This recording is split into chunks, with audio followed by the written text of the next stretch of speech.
নমস্কার সকলকে। আজকে নিয়ে এসেছি সকাল থেকে কী কী রান্না হলো তার একটা মিনি ব্লগ। তো প্রথমে ভেন্ডি, আলু, পেঁয়াজ, টমেটো সব কিছু একসাথে ভাজা করে নিচ্ছি। এটা যাবে হাজব্যান্ডের লাঞ্চে। প্রথমে ওর লাঞ্চটা আগে রেডি করে নিচ্ছি, তার জন্য দুটো রুটি খুব তাড়াতাড়ি করে নিচ্ছি।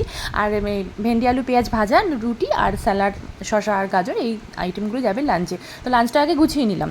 তারপরে কিছু গেস্ট আসবে, তার জন্য দুপুরে রান্না হবে। তো ইতিমধ্যে ব্রেকফাস্টে ডিমের পোচটাও বানিয়ে নিলাম।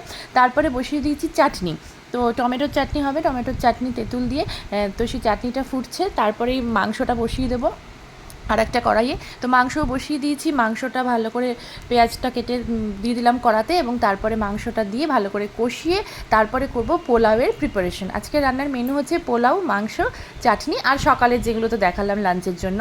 এখানে পোলাওয়ের জন্য আমি চালটাকে ম্যারিনেট করে নিচ্ছি। তাড়াতাড়ি করে চালটা ম্যারিনেট করে রাখলাম। তারপরে আধ ঘন্টা পর এই পোলাওটা বসিয়ে দিয়েছি। সাদা তেলে চালটাকে একটু ফ্রাই করে তারপরে পরিমাণ মতো দুধ আর জল মিশিয়ে দিয়ে দিলাম। তো পোলাও আর মাংস কিন্তু আমাদের রেডি। আমার সমস্ত রান্না কমপ্লিট।